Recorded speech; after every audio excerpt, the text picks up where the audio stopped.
Time now here on Kiwi is 9:32. So you go into any yoga class in the West and it is full of women. And it's so ironic. Women were never, ever part of the yoga tradition at all. Right up until the early 20th century, to be a woman practitioner of yoga, you actually had to leave your family. You had to leave the civilization. Women are included in a list of obstacles, things like filthy water, rotten food, that men would want to avoid.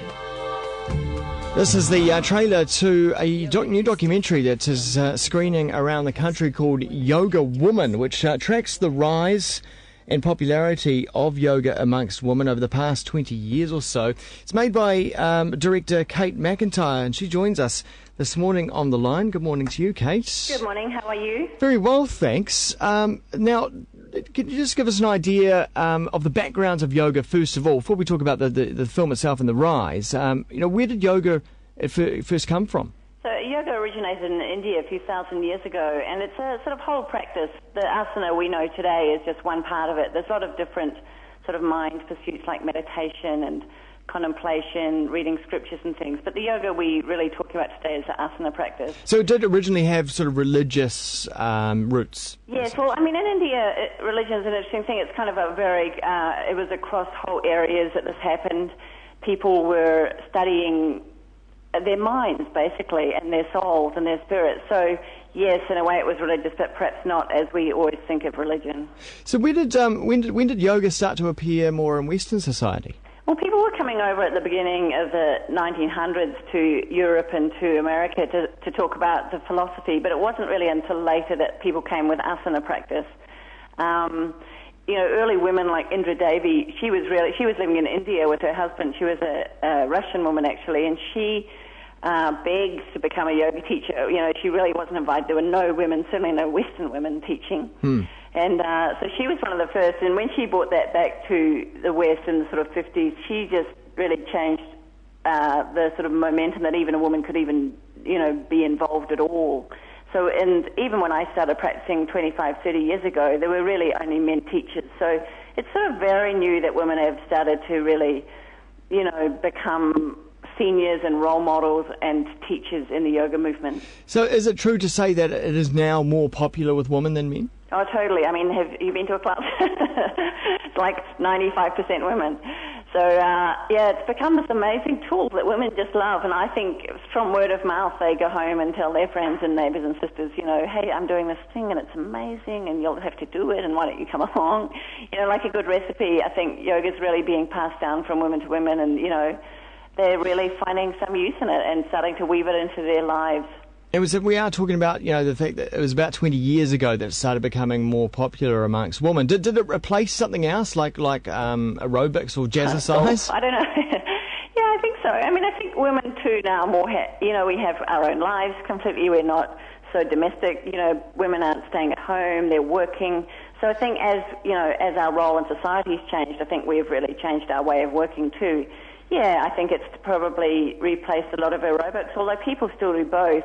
There's a lot of yoga being taught at gyms and, in community centres, and it's sort of like, it's kind of everywhere. It's weaving into everyone's lives in lots of different places. So I'm not sure what it's changed, and I think it's sort of, it might have replaced bridge.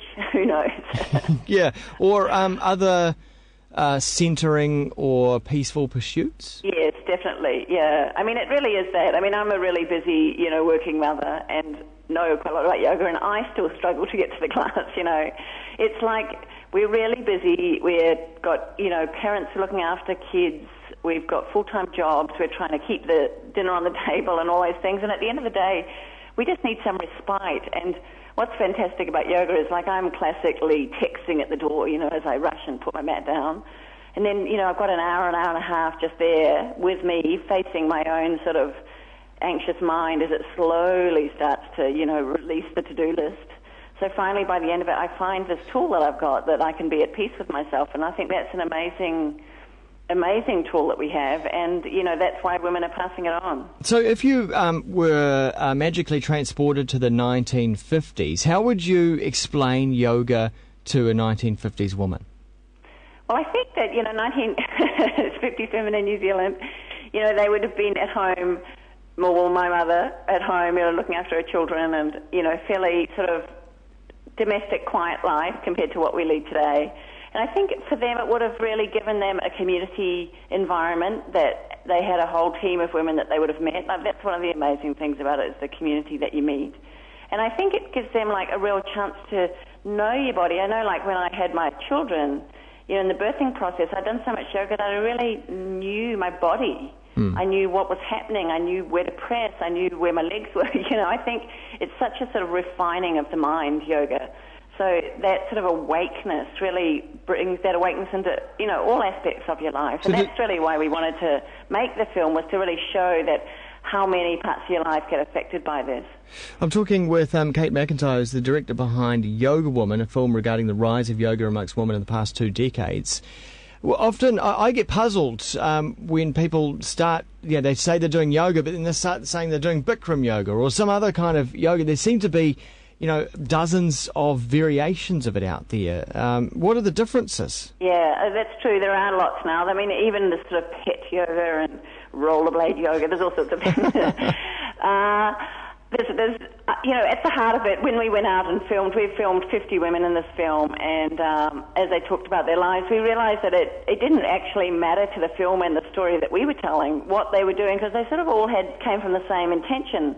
They were kind of empowered.